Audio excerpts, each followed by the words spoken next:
다 같이 한 마음으로 빌립보서 2장 9절의 말씀 같이 읽어보도록 하겠습니다.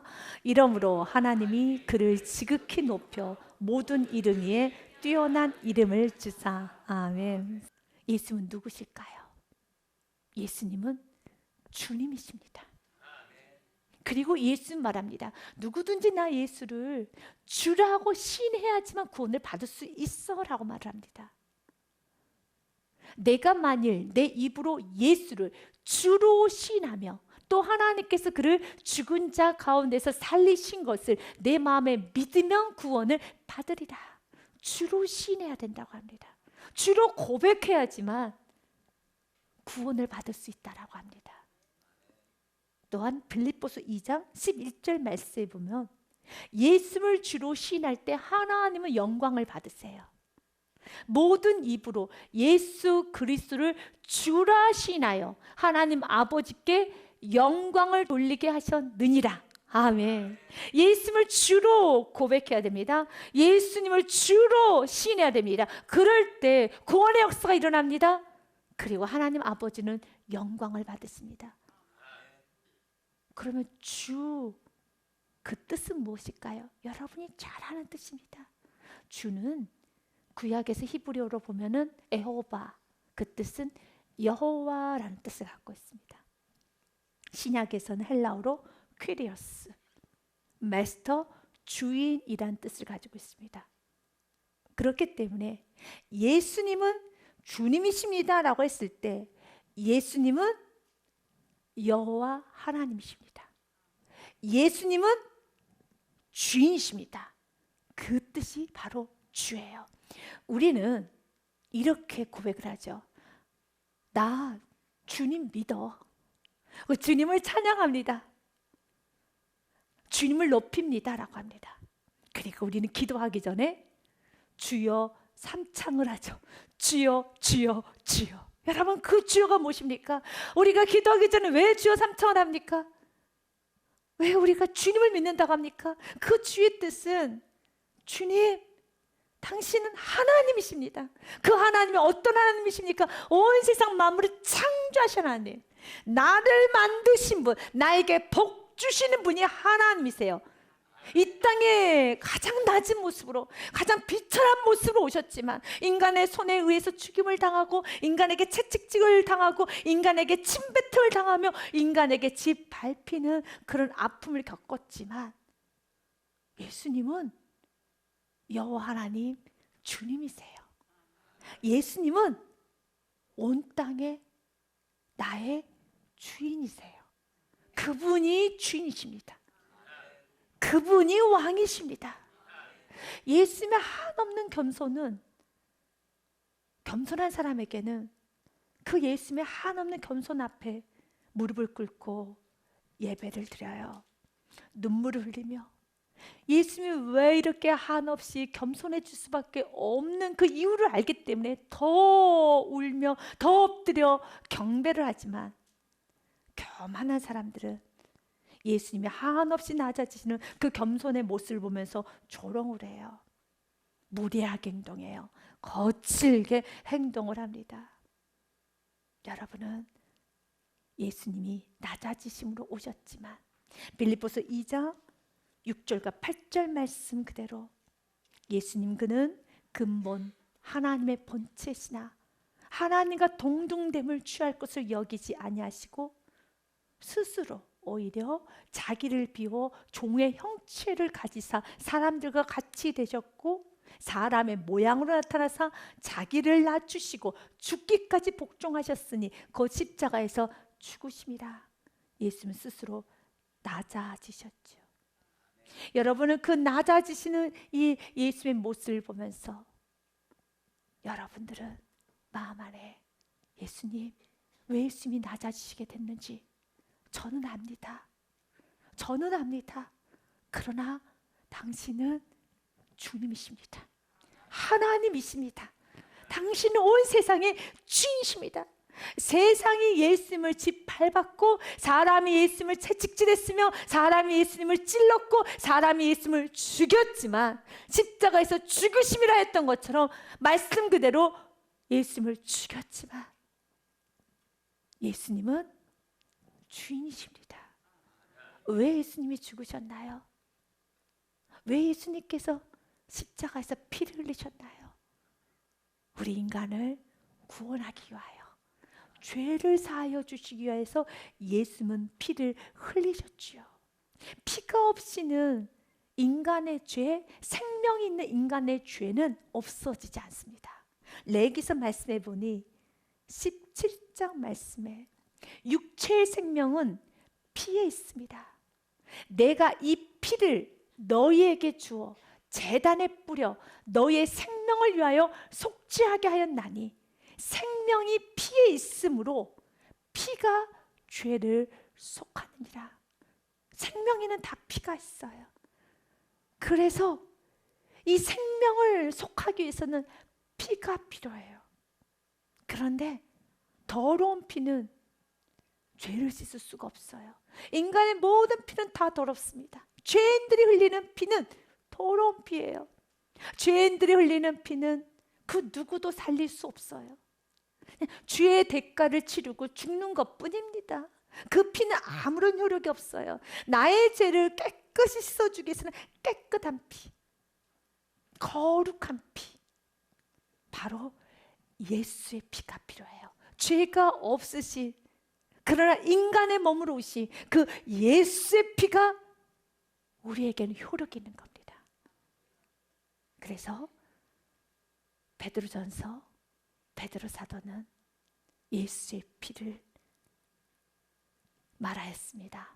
너희가 알거니와 너희 조상이 물려준 헛된 행실, 우리가 아담과 하와부터 내렸던 수많은 죄들, 내가 지었던 죄들, 여러분, 내가 많이 지은 모든 헛된 행실과 같은 모든 죄를 대속함을 받은 것은 은이나 금같이 없어질 것으로 된 것이 아니요, 19절 말씀 같이 읽습니다. 오직 흠없고 점없는 어린 양 같은 그리스도의 보배로운 피로 된 것이니라. 아멘. 예수의 피, 깨끗하고 거룩한 보배로운 피, 보혈이 나의 죄를 다 씻어주는 것입니다.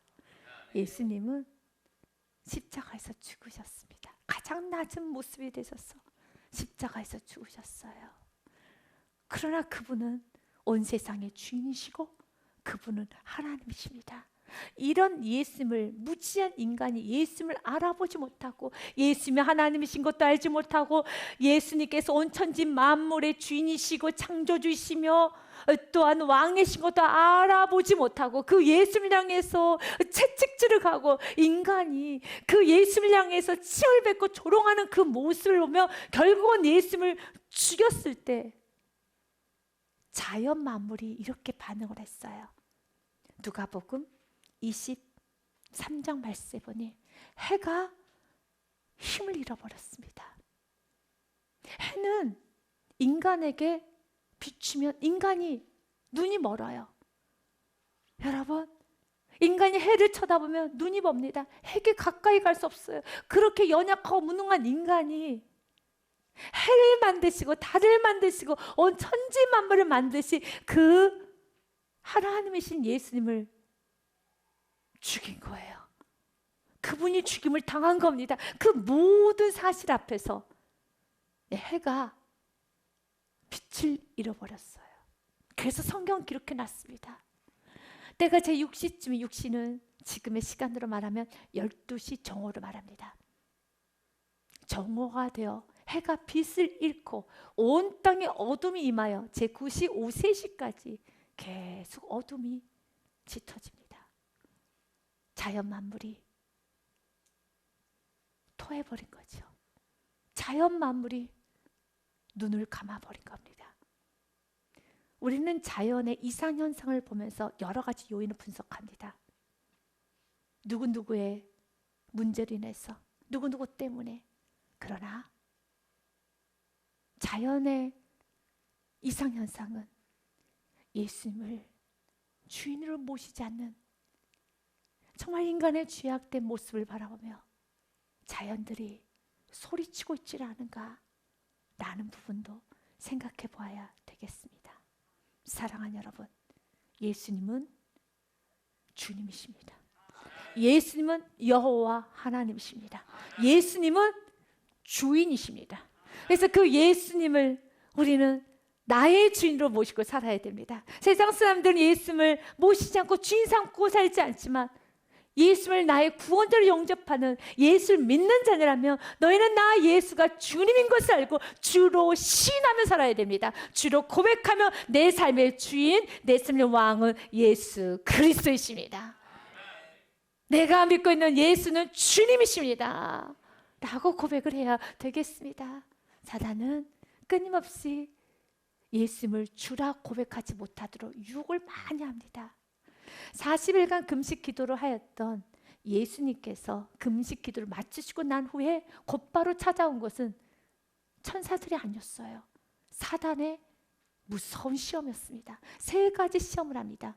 그 3가지 시험은 지금도 우리 그리스도인들에게 예수님이 성령 충만하고 금식기도 40일 금식기도를 했을 때 찾아왔던 것처럼 우리가 천국가는 그날까지 우리에게 끊임없이 찾아오는 사탄의 시험은 3가지입니다. 첫 번째, 배고프지 않느냐? 지금 헐벗지 않았느냐? 문제가 있지 않느냐? 너 자존심 상하지 않았느냐? 배가 고픈데 빵부터 먹어야지. 자존심이 그렇게 상했는데 자존심부터 챙겨야지. 이렇게 문제가 있는데 문제부터 해결해야지 라고 첫 번째 사단은 유혹을 합니다. 사랑하는 여러분, 예수를 구원자로 영접하는 자, 은혜 받은 자는 아무리 배가 고파도 헐벗어도 내 자존심이 무너질 때는 무너져도 자존심을 먼저 챙기는 거 아닙니다.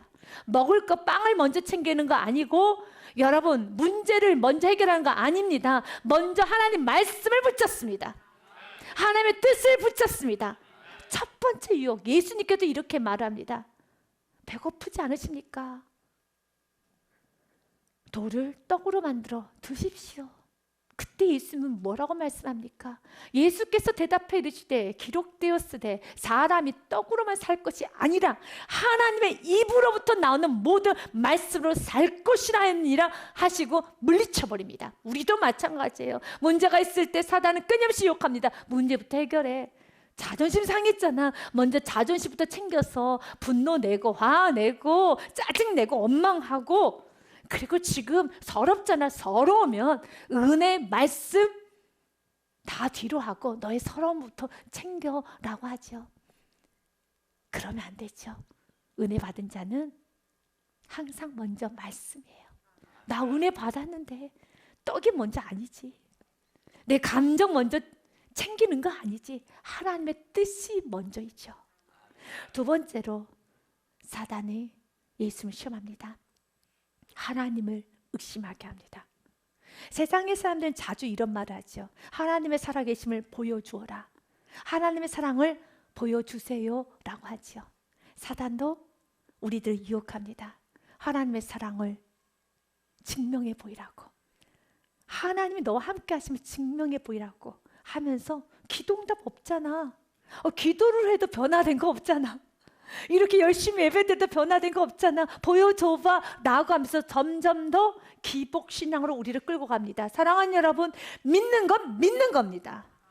그래서 예수님 말합니다. 내가 왜 너에게 보여줘? 내가 믿는 건 믿는 겁니다. 사단은 끊임없이 보여주라고 하죠. 세상 사람들처럼요.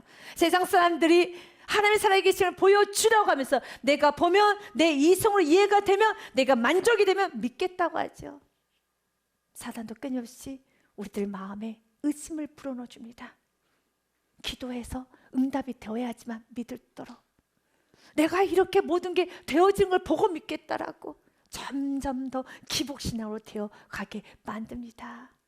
그때 예수님은 이렇게 말씀하셨죠. 예수님께 시험을 합니다. 너가 만일 하나님의 아들이었든 뛰어내리라. 예수님을 증명할 필요가 없어서 뛰어내리지 않으셨어요. 내가 왜 증명해야 돼? 믿는 건 믿는 것이지. 내가 왜 증명해야 돼? 믿는 건 믿는 것이지. 증명해 보이라고 합니다. 그가 너를 위하여 그의 사자들을 명하시리니 그들이 손으로 너를 받들어 발이 돌에 부딪히지 않게 하리라 하였느니라 라고 했을 때 예수님은 7절에 이렇게 사단을 물리칩니다. 시험하지 말아라. 믿는 것은 믿는 것이란다.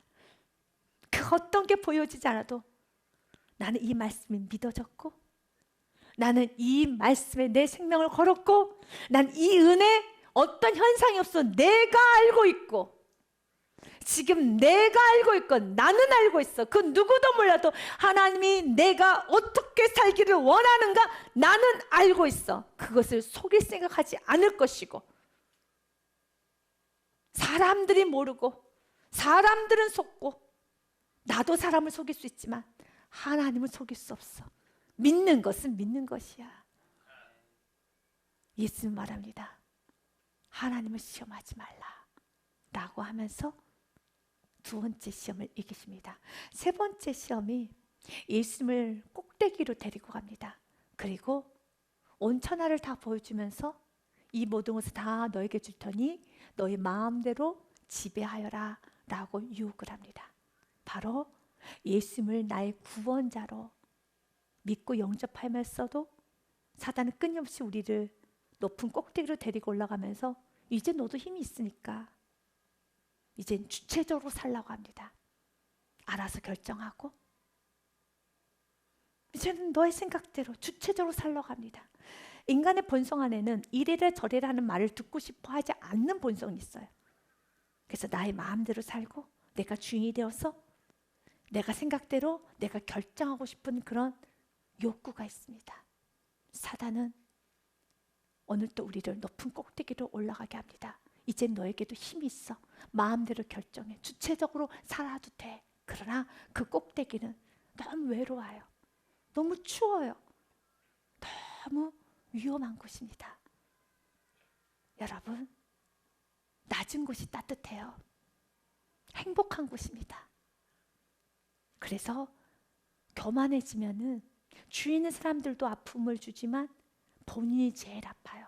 너무 외롭고 너무 춥고 너무 차가워져요.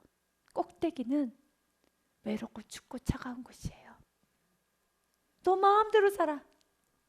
너 마음대로 결정해. 그때 예수님께서는 뭐라고 말씀하시니까 사탄아 썩 물러가라 라고 합니다. 4장 8절 말씀부터 제가 읽겠습니다. 마귀가 그를 데리고 지극히 높은 산으로 가서 천하만국과 그 영광을 보여 이르되 만일 내게 엎드려 경배하면 이 모든 것을 내게 주리라. 그때 예수님 뭐라고 말씀하십니까? 예수께서 말씀하시되 사탄아 물러가라 기록됐을 때 주 너의 하나님께 경배하고 다만 그를 섬기리라 하였느니라. 아멘. 내가 내 마음대로 살아 썩 물러가라. 끊임없이 너의 마음대로 너의 주체적으로 너 마음대로 살라고 이렇게 사탄이 유혹할 때 우리는 사탄에게 썩 물러가라 하면서 나는 하나님을 섬겨야 되고 하나님이 나의 주인이셔서 하나님이 지배를 받고 하나님을 섬기고 하나님께 경배하고 하나님 뜻 가운데 나는 움직이는 사도 바울처럼 고백했죠. 구원받은 사도 바울이 항상 고백했죠. 예수 그리스도 사도된 종 바울은 이라고 고백했던 것처럼 예수 그리스도의 종된 나 바울은 이라고 고백했던 것처럼 우리도 오늘 고백해야 됩니다. 사탄이 우리를 높은 곳으로 올리려고 할 때 마음대로 살라고 우리에게 유혹할 때 사탄아 물러가라. 나는 하나님께 경배하고 하나님만을 섬기리라 하여야 하겠습니다. 마태복음 2장에 보면 헤롯 왕의 이야기가 나옵니다. 이 땅에 참으로 진짜 왕이 오셨지요. 누가 오셨습니까? 예수 그리스도가 오셨습니다. 그런데 가짜 왕인 헤롯이 이 땅에 왕이 오셨다는 소식을 듣고 소동합니다. 당연히 그렇죠. 여러분 자신이 왕인 줄 알고 행세하고 살았는데 진짜 왕이 왔으니 서동이 나죠. 헤롯 왕 때 예수께서 유다 베들레헴에서 나심에 동방으로부터 박사들이 예루살렘에 이르러 말하되 유대인의 왕으로 나신 이가 어디 계시냐? 유대인의 왕이 누구냐? 어디 계시느냐? 라고 동방 박사들이 헤롯 왕에게 질문합니다. 우리가 동방에서 그의 별을 보고 그에게 경배하러 왔노라 하니 그때 헤롯이 온 예루살렘이 듣고 소동한지라. 난리가 났습니다. 전쟁이 일어났습니다. 요동이 납니다. 난리가 났습니다. 맞습니다. 내 안에 주인이 둘이면, 왕이 둘이면 소동이 납니다. 난리가 납니다. 전쟁이 일어납니다. 마음에 평화가 없습니까? 마음이 복잡합니까? 어수선합니까? 가짜 왕들을 치워야 되는 겁니다. 우리는 예수님을 나의 구원자로 모시고 또한 예수 믿고 천국 간다 고백을 했지만 그 예수님을 주님이라 고백을 안 합니다. 당신이 나의 주인이십니다 라고 고백하며 내 인생에, 가정에, 내가 가는 곳마다 예수님을 주인 삼고 살아야 되는데 자꾸 내가 가짜인 내가 주인 행사를 하려고 합니다. 그때마다 이렇게 말씀으로 예수님이 주님이십니다라고 비춰지면 이 빛을 받고 뜨끔하죠. 맞아, 예수님이 주인이지. 내 마음대로 살려고 했구나. 감정, 말, 행동, 나의 모든 삶, 시간, 물질, 나의 모든 순간순간 다 예수님의 통치 아래에 있어야 되겠죠. 그래서 말씀으로 찌르는 겁니다. 예수님이 주님이십니다. 예수님이 주님이십니다 라는 그 찔림 앞에 어떻게 해야 되겠습니까? 내 속에 거짓된 왕들, 내가 우상 삼고 살았던 거, 또 내가 주인들 살려고 했던 모든 시간을 회개하면 되는 겁니다. 돌이키면 되는 겁니다. 그런데 어리석은 헤롯 왕은 진짜 왕을 죽이겠다고 16절 말씀 보니 끔찍한 죄를 지으네요. 이에 헤롯이 박사들에게 속은 줄 알고 심히 노하여 사람을 보내어 베들레헴과 그 모든 지역 안에 있는 사내 아이를 박사들에게 자세히 알아본 즉 그때를 기준하여 2살부터 그 아래로 다 죽입니다.